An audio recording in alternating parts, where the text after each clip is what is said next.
Assalamualaikum warahmatullahi wabarakatuh. Selamat datang di Kisah Gelap, di mana cerita tak terjangkau logika perlahan terungkap dalam bisikan malam. Tempat di mana kegelapan bukan hanya sekadar bayangan, tetapi juga tempat bersemayamnya rahasia yang selama ini disembunyikan manusia. Malam ini, aku ingin menceritakan sesuatu yang berbeda. Sebuah kisah yang terdengar mustahil, namun nyata terjadi di tengah kehidupan kita. Bukan tentang hantu yang menampakkan diri, bukan pula tentang makhluk gaib yang gentayangan, tapi tentang manusia dan sisi tergelap dari ambisinya sendiri.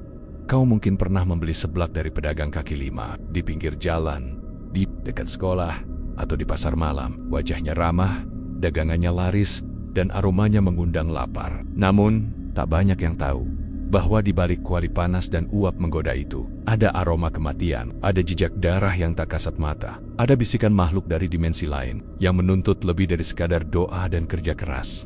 Inilah kisah seorang pedagang seblak yang hidupnya berubah drastis setelah mengikat perjanjian gelap dengan sesuatu yang tak bisa ia kendalikan. Saat dagangannya mulai sepi, saat makin but, dan saat kebutuhan hidup menekan dari segala arah, ia mengambil jalan pintas. Pesugihan, awalnya semua tampak indah. Seblaknya jadi viral, pembeli membludak, uang mengalir seperti air. Tapi di balik itu, satu demi satu nyawa menghilang. Anak kecil jatuh pingsan setelah makan. Dan setiap malam, suara tangisan misterius terdengar dari gerobaknya. Bahkan saat sudah ia tutup dan simpan. Namun, yang paling tidak masuk akal, yang membuat semua orang bergidik sekaligus terheran, adalah bahwa pedagang ini tidak diselamatkan oleh kiai, dukun, atau paranormal, melainkan oleh seorang anak SD. Perempuan kecil berusia 9 tahun yang bahkan belum mengerti makna pesugihan, namun menyimpan kekuatan yang bahkan jin sekalipun takut padanya. Siapa anak ini? Apa rahasia di balik ketenangannya? Dan mengapa dia bisa menghentikan sesuatu yang bahkan orang dewasa pun tak sanggup? Kau akan mendengar semuanya malam ini. Tapi ingat, apa yang akan kau dengar bukan cerita pengantar tidur. Ini adalah peringatan bahwa ketika manusia menginginkan segalanya, maka ia bisa kehilangan lebih dari apa yang bisa ia bayangkan. Selamat datang di Kisah Gelap, dan inilah kisah pedagang seblak yang melakukan pesugihan dan diselamatkan oleh anak kecil. Kita sering lupa bahwa di balik aroma sedap dan senyum ramah seorang pedagang kaki lima, ada beban hidup yang tak pernah kita tahu. Kita melihat gerobaknya dari luar, tapi tak pernah benar-benar melihat isi dadanya yang perlahan meledak karena tekanan hidup. Dan itulah yang terjadi pada Pak Roni. Dia bukan siapa-siapa, hanya pria paruh baya, berkemeja lusuh, dengan tangan yang sudah kapalan karena terbakar minyak panas setiap hari. Setiap pagi ia mendorong gerobak seblaknya menyusuri gang kecil menuju lokasi biasa di depan sebuah SD negeri.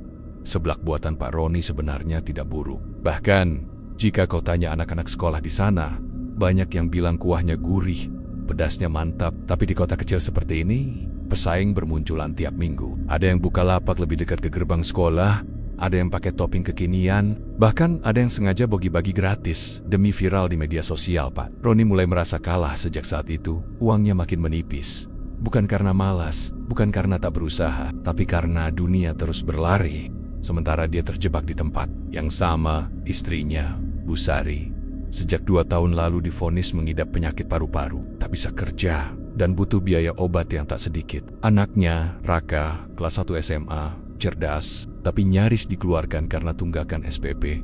Pak Roni hanya bisa diam saat Raka berkata pelan, "Pak, kalau nggak bisa bayar sekolah, aku kerja aja deh. Jadi kuli juga nggak apa-apa." Bayangkan, itu seorang ayah yang tiap hari berjuang di bawah terik matahari, mendengar anaknya menyerah pada masa depan karena tak ada uang. Ada luka di hati yang tak bisa dijelaskan.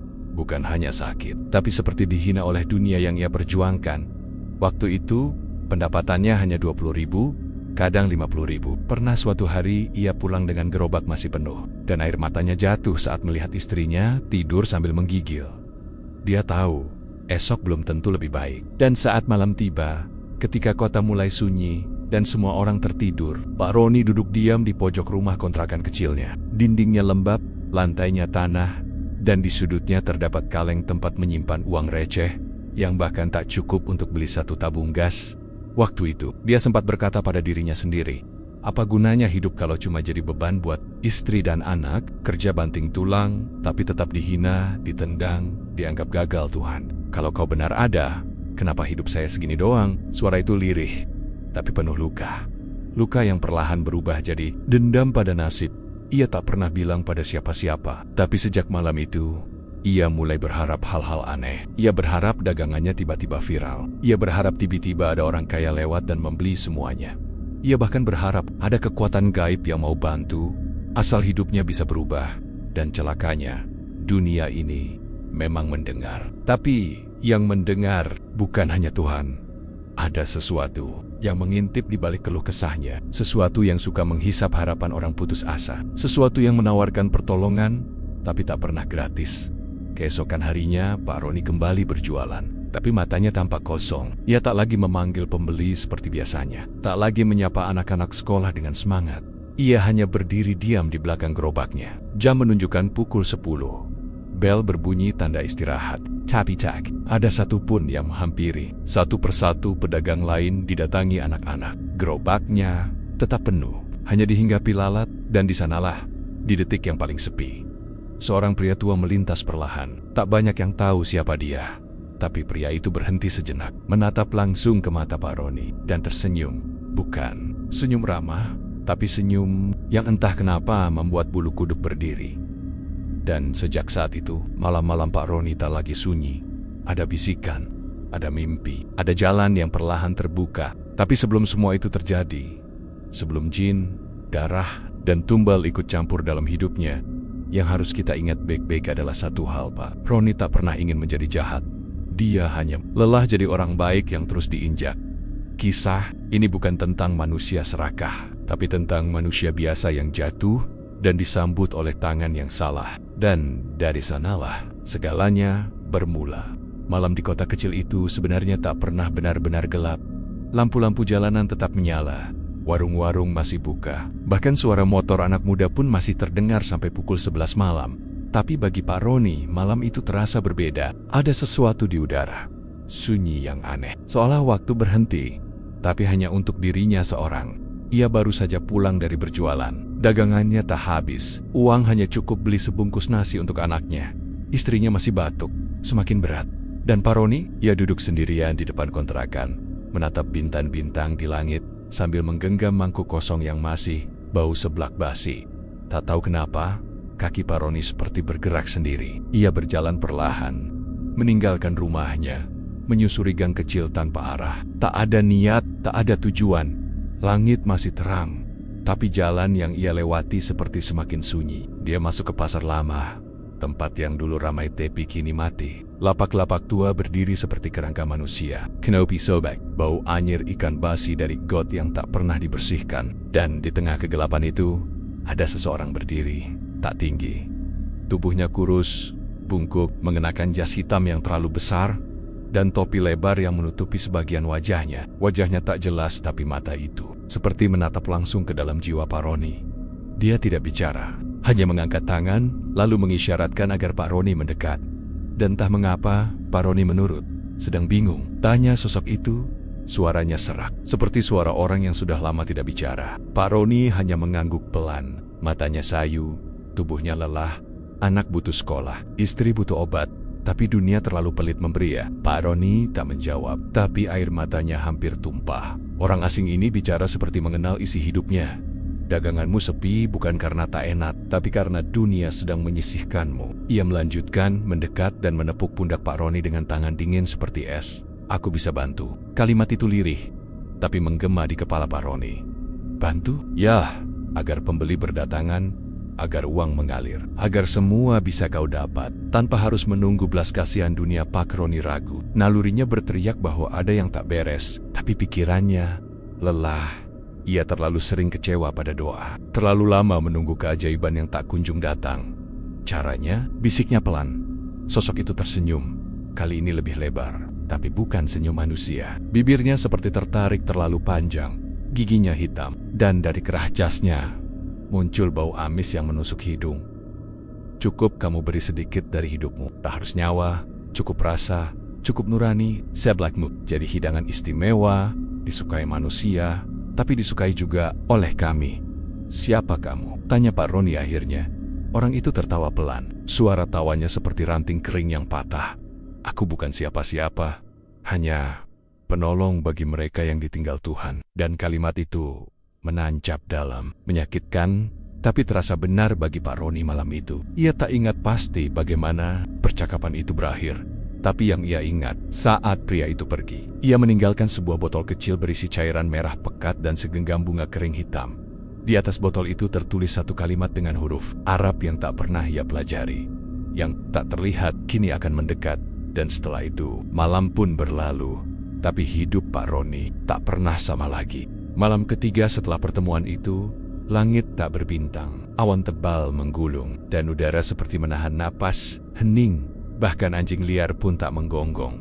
Pak Roni duduk sendiri di dalam dapur sempit rumah kontrakannya. Di depannya, botol cairan merah itu masih utuh. Tak berbau, tapi menggoda. Bunga hitam yang sudah mengering diletakkan di mangkuk kecil. Entah mengapa, tiap kali ia memandang bunga itu, dadanya terasa sesak, tapi juga tenang. Tenang yang aneh, seolah ada sesuatu yang menunggu. Dan akhirnya, ia bicara pelan, nyaris berbisik. Seperti menegosiasikan dosa. Kalau memang ini jalannya, aku cuma mau anakku bisa sekolah, istriku bisa sembuh. Aku mau kaya cuma pengen hidup layak ya Allah. Tapi malam itu, nama Tuhan seolah tak sampai ke langit.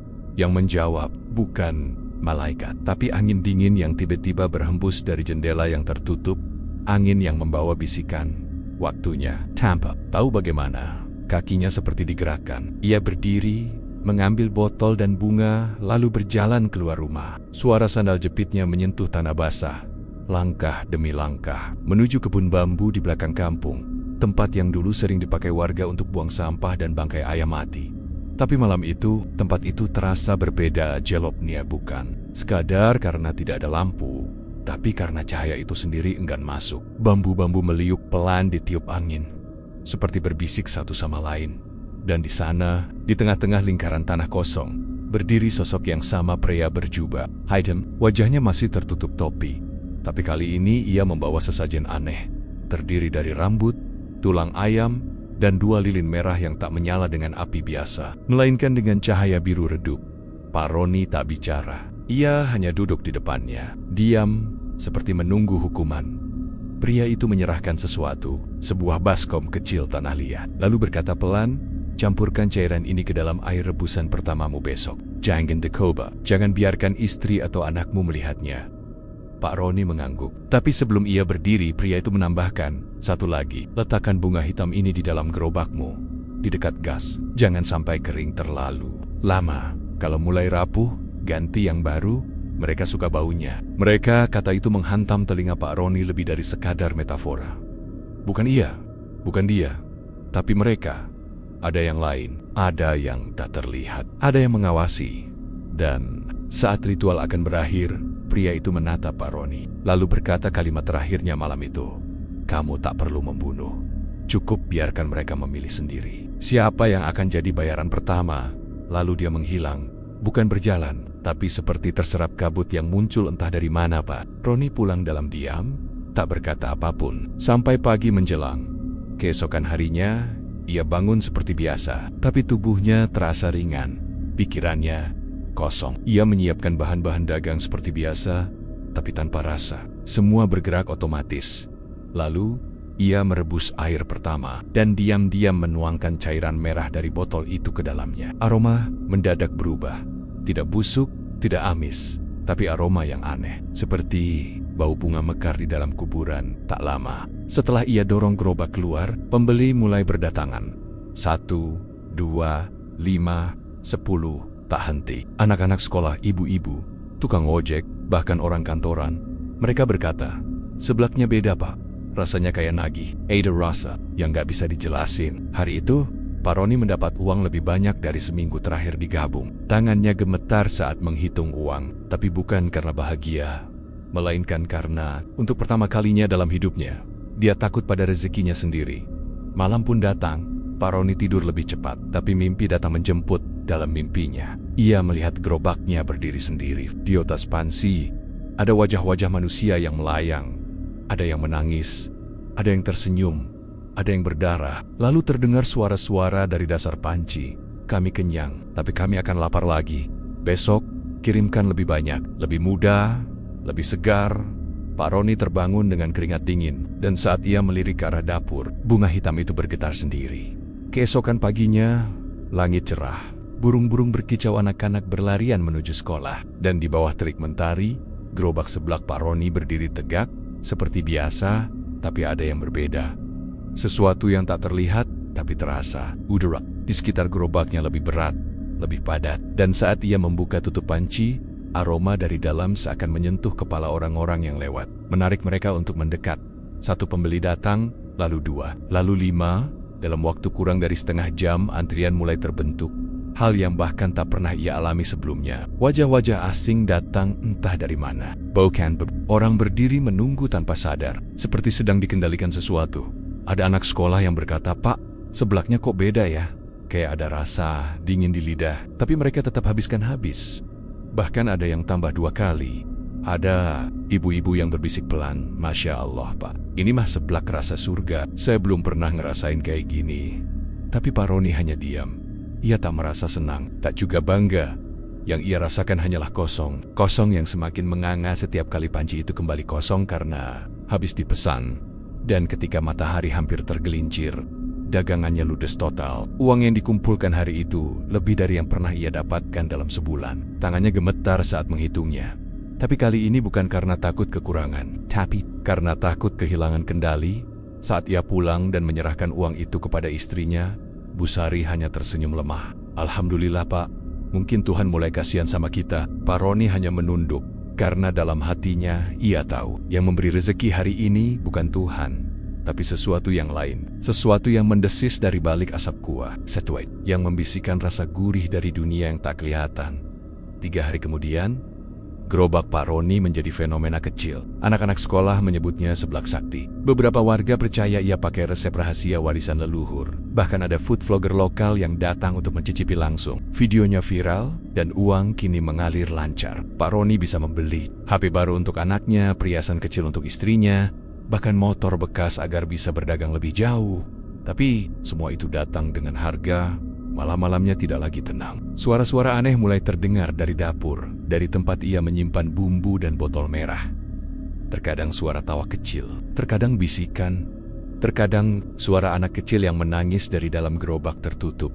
Satu malam, Pak Roni mendengar panci di dapur berdenting sendiri. Sot dekati. Tutupnya terangkat perlahan, padahal tidak ada api di bawahnya. Dan dari dalam muncul uap hitam yang seketika menyusup ke wajahnya, membuatnya jatuh terduduk. Ia tak bisa bicara, tak bisa bergerak. Tapi dalam kepalanya ada suara yang berbisik pelan. "Kami kenyang, tapi kami ingin lebih muda, lebih segar besok. Beri yang berdarah manis." Esoknya seorang anak SMA membeli seblak. Ia memakannya dengan lahap, bahkan memuji berkali-kali. Tapi malam harinya, berita datang anak itu mendadak pingsan di kamar mandi. Matanya membiru dan tak sadarkan diri hingga 2 hari. Pak Roni hanya bisa gemetar saat mendengar kabar itu. Tapi lebih dari itu, ia sadar dagangannya bukan lagi makanan. Itu telah berubah jadi medium, sebuah saluran untuk sesuatu yang lapar dan menuntut terus-menerus, namun ia tetap berjualan. Kenapa? Karena setiap kali ia berpikir untuk berhenti, bunga hitam di dalam gerobaknya menghitam semakin pekat. Dan di malam-malam tertentu, ia melihat bayangan hitam berdiri di ujung tempat tidurnya. Tak bergerak, tak bicara, hanya menatap, menunggu. Keberuntungan datang, benar. Tapi keberuntungan yang digerakkan oleh tenggen-tenggen tak terlihat, yang selalu menuntut bayaran. Dan sayangnya, bayaran berikutnya sudah semakin dekat. Tak semua rezeki datang dengan keberkahan, karena ada yang datang terlalu mudah, terlalu deras, dan diam-diam menyembunyikan cakar di balik kebaikan palsunya. Hari itu, suasana gerobak Pak Roni seperti biasa. Ramai, anak-anak sekolah tertawa, beberapa orang tua ikut antre, bahkan ada yang datang dari luar kecamatan hanya karena viral. Salah satunya seorang siswa SMA bernama Aldi, anak tunggal dari keluarga terpandang di kampung itu. Aldi baru pertama kali mencoba seblak Pak Roni, dan sejak suapan pertama, raut wajahnya berubah, matanya sedikit membesar, bibirnya gemetar. Tapi bukan karena jijik, justru karena terlalu enak, Pak. Ini kayak bukan seblak, ini kayak makanan dari surga, katanya sambil tersenyum. Ia beli 2 porsi lagi, lalu pulang. Pak Roni mengangguk saja, tapi dalam dadanya mulai muncul rasa asing, bukan senang, Bukan bangga, tapi takut. Karena sejak pagi, kuah seblaknya mengeluarkan gelembung sendiri, walau belum diberi api. Dan lebih dari itu, bunga hitam di pojok gerobaknya membusuk perlahan. Warnanya pudar, aromanya berubah seperti daging terbakar. Malam harinya, kabar buruk datang. Aldi, siswa tadi, jatuh pingsan di kamar mandi rumahnya. Ibunya menemukannya dengan mata terbuka, tubuh kejang, dan lidah terjulur. Pihak rumah sakit bingung. Tidak ada racun, tidak ada kelainan medis. Tapi salah satu perawat berkata lirih, kayak ada yang ngisep jiwanya. Pak Roni tak tidur malam. Itu, dia duduk di ruang dapur. Lampu remang, angin dingin masuk dari jendela yang tak tertutup sempurna. Dan dari arah gerobak yang disimpan di belakang, terdengar bunyi panci berdenting sendiri. Tak, tak, tak. Pak Roni bangkit, perlahan melangkah ke belakang. Langkahnya berat, seperti ada yang menahan kakinya. Dan saat ia buka kain penutup gerobak, ada darah menetes dari ujung panci. Bukan banyak, hanya satu tetes. Tapi tetesan itu membentuk pola. Seperti wajah manusia menangis di shot itulah. Suara itu muncul lagi. Pelan, tapi terdengar jelas di dalam kepalanya. Tumbal pertama telah diterima. Tapi rasa lapar kami tidak habis. Kirimkan yang lebih mudah, yang lebih lembut, yang lebih bersih. Pak Roni mundur perlahan. Tubuhnya gemetar. Jantungnya berdetak seperti dikejar maut. Tapi ia tidak bisa bicara. Mulutnya terkunci, seolah ada sesuatu yang menekan tenggorokannya dari dalam. Besoknya, gerobaknya tak ia bawa keluar. Ia pura-pura sakit. Istrinya bingung. Anak lelakinya menatap heran. Tapi Pak Roni tahu, dia sudah melampaui garis. Ia mulai menyadari, ini bukan sekadar pesugihan. Ini perjanjian dengan kelaparan yang tak berujung. Tapi malam berikutnya, teror itu meningkat. Istrinya kesurupan. Tubuhnya kaku, mulutnya bergetar, lalu mendesis dengan suara berat. Kenapa kau berhenti, Roni? Mereka lapar, mereka haus. Kau janji. Pak Roni menahan tubuh istrinya dengan air mata bercucuran. Bacaan doa keluar dari mulutnya dengan terbata, tapi suara itu terus melawan dari dalam tubuh istrinya. Sampai tiba-tiba, api kompor menyala sendiri, dan panci kuah seblak di dapur mendidih tanpa disentuh dari dalam Nia. Terdengar suara tangis anak kecil, tangisan panjang dan lirih, seperti berasal dari dasar sumur. Tetangga mulai bertanya, "Pak, istrinya kenapa? Kami dengar jeritan tengah malam. Gerobaknya kenapa nggak jualan lagi? Bapak nggak apa-apa?" Wajahnya pucat sekali. Roni hanya senyum, tapi senyumnya kaku. Karena setiap kali ia coba menjelaskan, lidahnya berat. Setiap kali ia ingin berhenti, bunga hitam itu mekar sendiri. Dan malam itu, ia melihat bayangan hitam berdiri di depan kamar anaknya. Tinggi, kurus, matanya merah menyala, dan mulutnya terbuka, meneteskan cairan hitam ke lantai. Pak Roni hanya bisa berteriak dalam hati, "Cukup, jangan ambil anakku, jangan dia." Tapi makhluk itu tidak bicara. Ia hanya menunduk, lalu menghilang perlahan, menyisakan jejak basah dan hawa dingin yang menggigit tulang. Saat itulah, Pak Roni menyadari satu hal. Tumbal pertama bukan akhir. Itu hanyalah awal dari rangkaian teror yang akan terus menghantui hidupnya, hingga dia memberikan apa yang benar-benar diminta. Dan semakin hari, semakin jelas siapa yang diinginkan. Seorang anak, perempuan, lugu, bersih, dan belum terjamah dosa. Dan anehnya, beberapa hari kemudian, anak itu benar-benar datang ke gerobaknya. Anak SD, perempuan kecil, rambut dikuncir dua, namanya Rara. Dan sejak pertemuan itu, jalan cerita berubah selamanya. KADANG, yang datang sebagai penolong, justru bukan yang kita harapkan. Bukan dukun, bukan ustadz, bukan pula paranormal hebat bersorban putih, tapi seorang anak kecil yang hadir diam-diam, lalu pergi, meninggalkan jejak yang tak pernah bisa dijelaskan dengan logika. Hari itu, Pak Roni akhirnya kembali berjualan. Bukan karena dia ingin, tapi karena meklek-meklek itu tak berhenti menuntut. Setiap malam, bunga hitam di gerobaknya berubah warna, menjadi merah gelap, seolah mekar dalam darah. Setiap ia coba diam di rumah, suara tangisan dari dalam panci terdengar makin keras. Dan setiap pagi, bayangan hitam berdiri semakin dekat dengan kamar anaknya. Jadi, ia pun keluar. Gerobak didorong dengan tangan gemetar, panci dipanaskan dengan hati penuh takut. Kuah direbus seperti biasa, tapi aromanya kini menusuk seperti bangkai bercampur melati tengah hari. Saat panas mulai menyengat, seorang anak perempuan mendekat. Tubuhnya kecil, mungkin kelas 3 SD, bajunya rapi, rambut dikuncir dua, membawa tas kecil warna pink yang sedikit pudar. Ia berjalan sendirian, tak tampak takut atau canggung. "Pak, katanya sambil menatap lurus ke mata Pak Roni. "Saya mau seblak yang paling pedas." Pak Roni tersentak, bukan karena permintaannya, tapi karena tatapan mata anak itu. Tidak seperti anak kecil, tenang, dalam, seolah bisa melihat sampai ke bagian terdalam dirinya. Dengan gemetar, Pak Roni menyiapkan semangkuk seblak, tapi saat hendak menuangkan kuah, tangannya seperti tertahan. Uap dari panci berputar membentuk bayangan wajah Aldi. Anak SMA yang jadi tumbal pertama. Pak Roni hampir menjatuhkan sendok, tapi si anak tetap menatapnya, tak ketakutan, tak kalesa, hanya diam. Setelah selesai, ia makan dengan tenang di kursi kecil pinggir lapak. 1 sendok, 2 sendok, tak ada yang aneh. Tapi Pak Roni memperhatikan, setiap kali sendok masuk ke mulutnya, asap hitam tipis seperti keluar dari nasi panas. Dan setelah beberapa suapan, anak itu berhenti. Ia menatap Pak Roni lama, lalu berkata pelan, "Pak, di dalam gerobak ini ada yang lapar, tapi bukan manusia." Jantung Pak Roni nyaris berhenti. Apa maksudmu?" Suara Pak Roni tercekat, tapi anak itu tak menjawab langsung.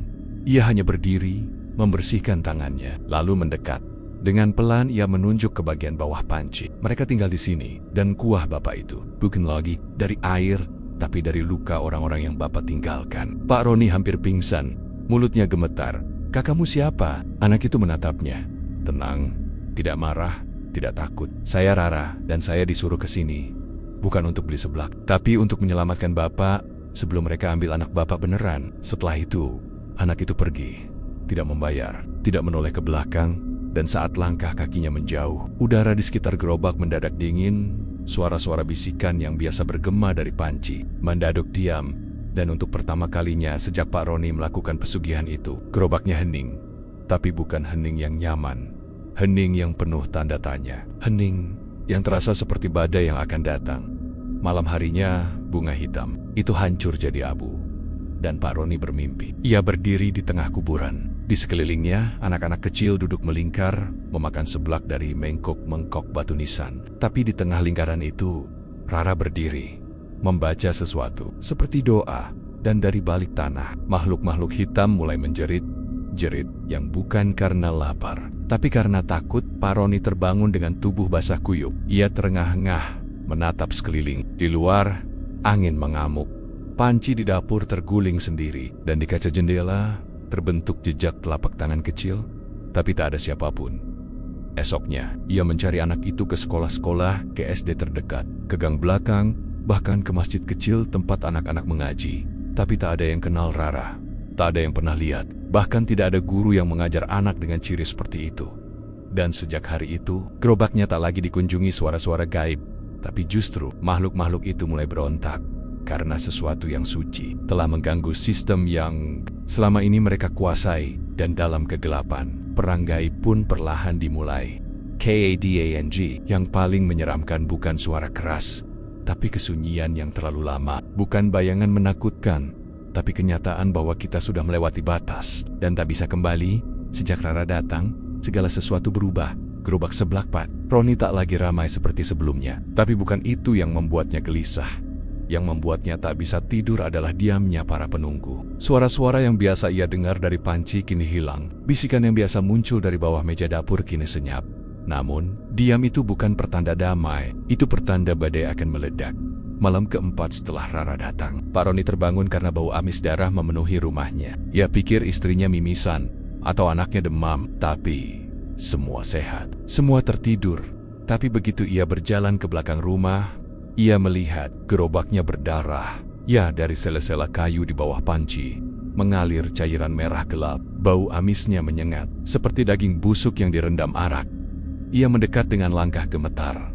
Dan saat menyentuh gerobak itu, tangannya terbakar, kulitnya melepuh. Dari bawah gerobak terdengar suara-suara mengerang, jeritan anak-anak yang menangis, dan suara tawa. Tawa yang bukan manusia. Keesokan harinya, Pak Roni tak berjualan. Ia hanya duduk diam di ruang tamu, menatap dinding, tangannya dibalut kain. Istrinya bingung, tapi ia tak menjawab. Dan malam itu, makhluk itu datang, bukan dalam mimpi, bukan dalam bayangan, tapi benar-benar muncul di ruang dapur. Tinggi, kurus, hitam, kepalanya besar, mulutnya ternganga tanpa lidah. dan matanya merah, seperti bara api yang menyala tanpa henti. Tangannya panjang sampai menyentuh lantai di jemarinya. Ada serpihan tulang manusia yang meneteskan darah. Pak Roni tak bisa bergerak. Ia membeku, tubuhnya seolah tertambat ke kursi. Makhluk itu mendekat, membungkuk, dan berbisik di telinganya. Kami sudah diam, tapi kau memilih melawan. Anak kecil itu, telah mengganggu kami. Kau harus pilih dia, atau anakmu sendiri. Lalu makhluk itu menghilang dalam asap hitam, meninggalkan bau menyengat yang membuat istrinya muntah sampai keesokan pagi. Hari-hari berikutnya adalah hari penuh horor. Kompor menyala sendiri tengah malam. Air rebusan mendidih tanpa api. Pangga hitam di pojok dapur tumbuh kembali dari abu, tapi kini berdenyut seperti jantung. Pernah satu malam, Pak Roni mendengar gerobaknya didorong sendiri keluar rumah. Padahal tak ada yang bangun. Saat ia keluar mengecek, ia melihat gerobaknya berdiri di tengah jalan dengan tutup panci terbuka, dan di dalamnya ada kepala anak kecil yang menatapnya sambil tersenyum. Ia pingsan malam itu, dan saat bangun, ia sadar bibirnya berdarah. Seolah seseorang atau sesuatu memaksanya memakan kuah itu. Saat tak sadar, tetangga mulai resah. Ada yang melihat asap hitam keluar dari genteng rumahnya. Ada yang mendengar jeritan dari dapur, padahal pintu tertutup. Bahkan tukang sayur yang lewat mengaku melihat seorang anak kecil duduk di gerobak Pak Roni jam 3 pagi dengan mata putih kosong dan tangan yang terus menunjuk ke arah rumahnya. Pak Roni kini hidup dalam ketakutan. Ia tahu ia sudah melewati garis, dan ia tahu makhluk-makhluk itu tidak akan diam selama perjanjian belum ditebus dengan tumbal. Yang mereka mau, mereka akan menyiksa semua yang ia cinta.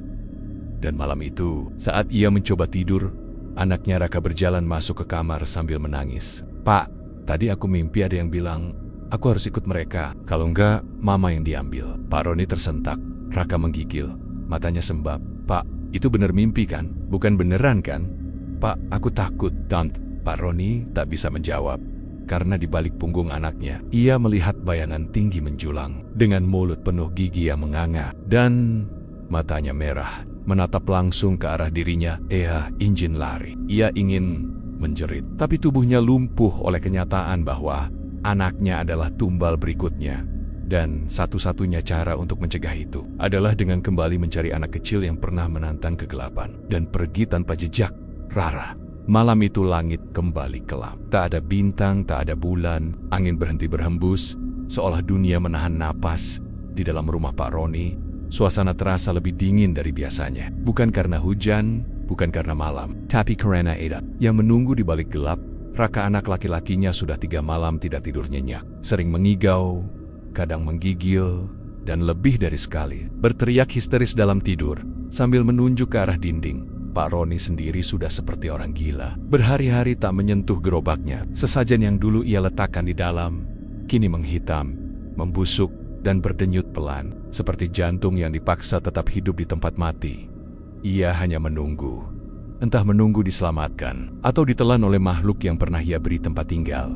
Dan malam itu, saat semua terasa terlalu sunyi, Rara datang.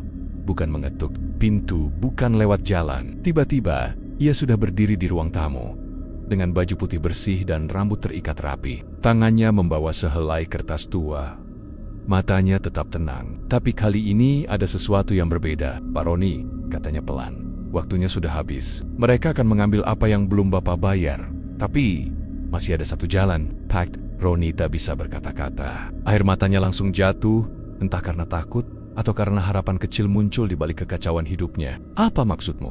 Rara, siapa kamu sebenarnya? Rara menatapnya lama, lalu berjalan ke meja dan membuka lipatan kertas itu. Isinya adalah gambar simbol-simbol aneh, tulisan kuno, dan sebuah nama, AZJH, Lim, N, yang artinya mereka yang menyesatkan melalui perjanjian. Makhluk-makhluk itu bukan jin biasa, Pak.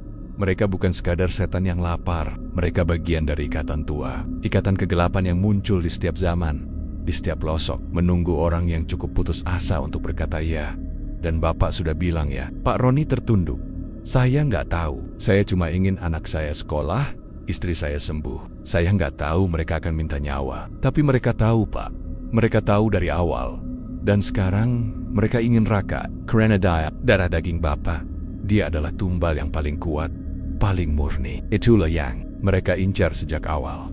Pak Roni menangis. Tapi tangis itu tak cukup menebus perjanjian yang sudah dimeteraikan dalam diam. Tangis itu tak bisa memutar waktu. Rara mendekot, duduk di hadapannya dan berkata, "Saya diutus untuk satu tugas, Pact, untuk memutus rantai mereka, tapi saya nggak bisa sendiri. Bapak harus ikut ke tempat semua ini dimulai. Pasar tua, tengah malam, 7 batang lilin dan 1 botol darah."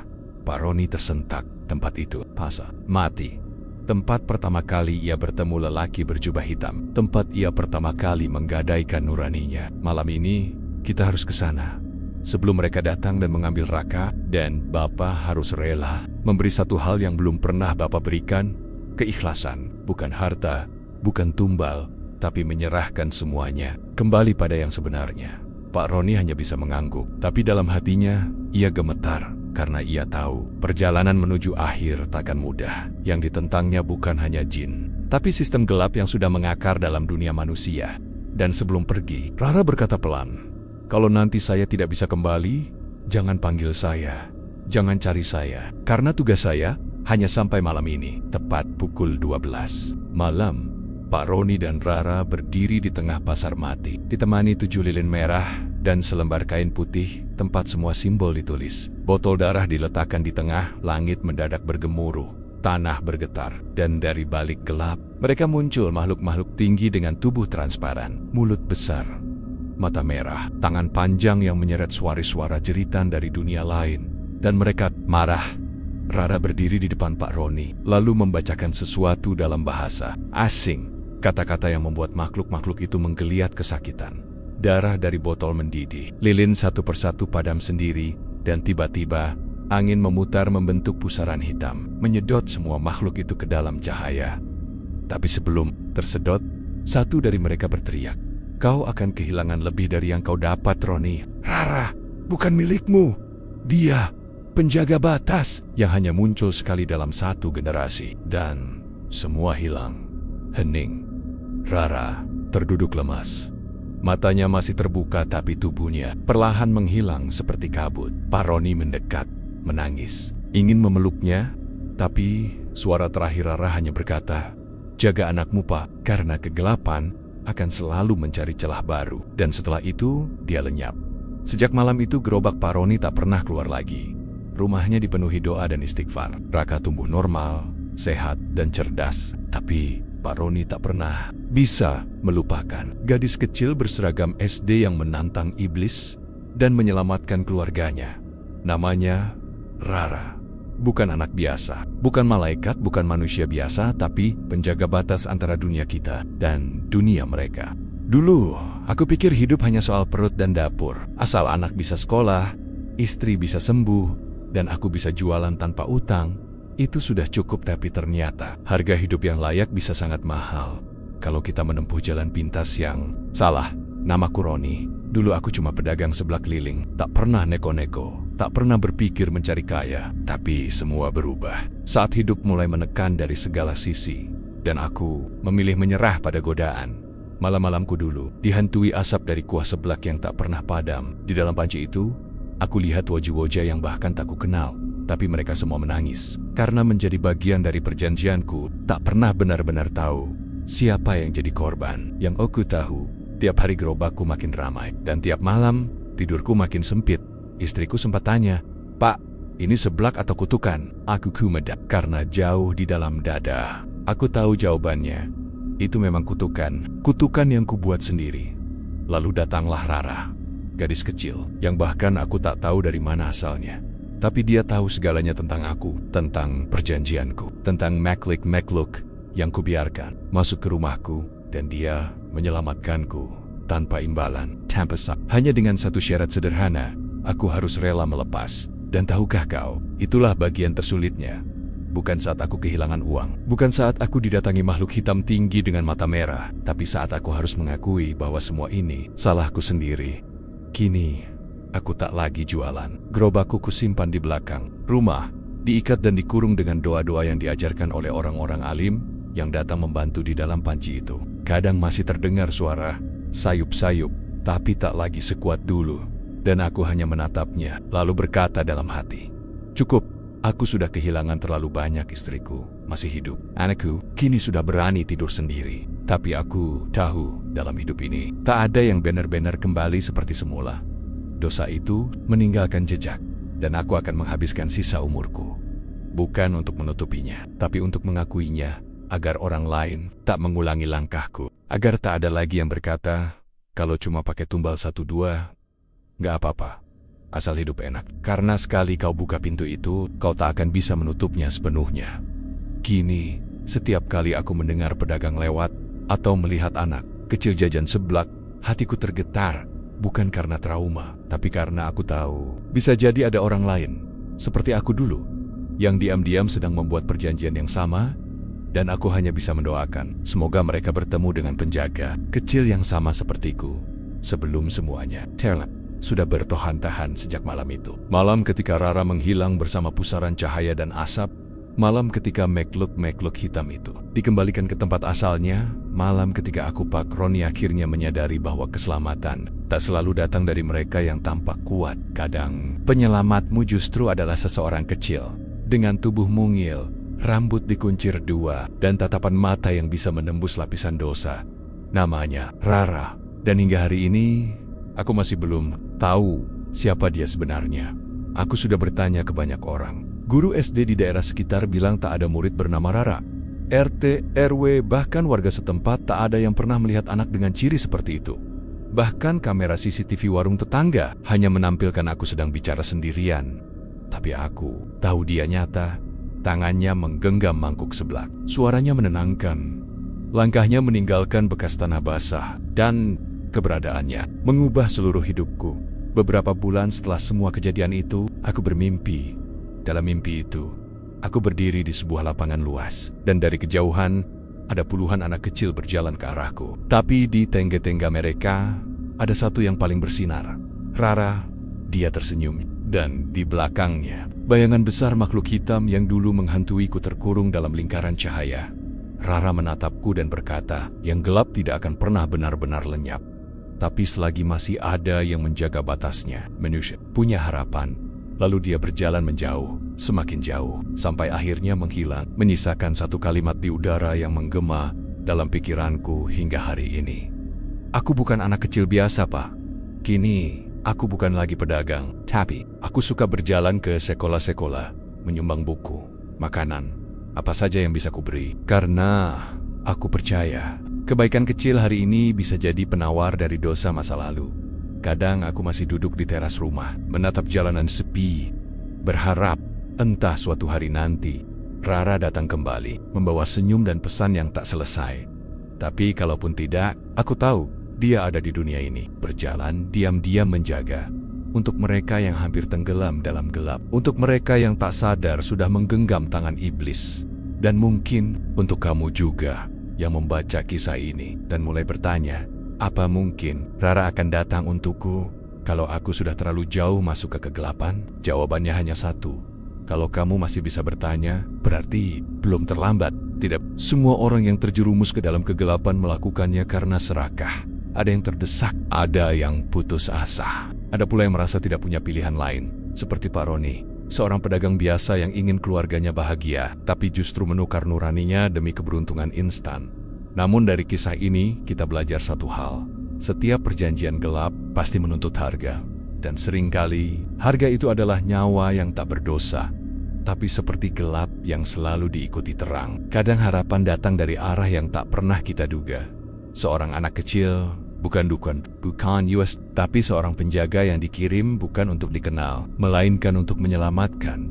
Dan mungkin, di dunia nyata, kita pun pernah bertemu Rara versi kita masing-masing. Seseorang atau sesuatu yang menyelamatkan kita di saat kita sudah terlalu dalam dan menarik kita kembali sebelum semuanya terlambat. Kisah ini adalah peringatan tentang pesugihan, tentang kutukan, dan tentang harapan. Karena selama masih ada cahaya dalam hati, selalu ada jalan untuk kembali kamu suka. Kisah horor, mistik, dan pesugihan? Langsung saja subscribe channel Kisah Gelap Channel yang mengangkat cerita-cerita mistis, ritual hut, dan kisah nyata dari pelosok negeri yang tak pernah ditayangkan di TV cerita horor naratif, dialog gaib, ritual pesugihan. Konsekuensi mencekam semuanya kami kemas dalam suara yang menghantui, tapi menggugah upload setiap minggu. Berdasarkan cerita rakyat, kisah nyata, dan fiksi terinspirasi kejadian nyata, disampaikan dengan gaya monolog tegang. Tanpa visual, biarkan imajinasimu yang membangun teror itu sendiri, karena di balik setiap keberuntungan yang mencurigakan, seringkali ada harga yang belum dibayar. Kamu sedang mendengarkan kisah gelap, tempat cerita-cerita terlarang menemukan suara.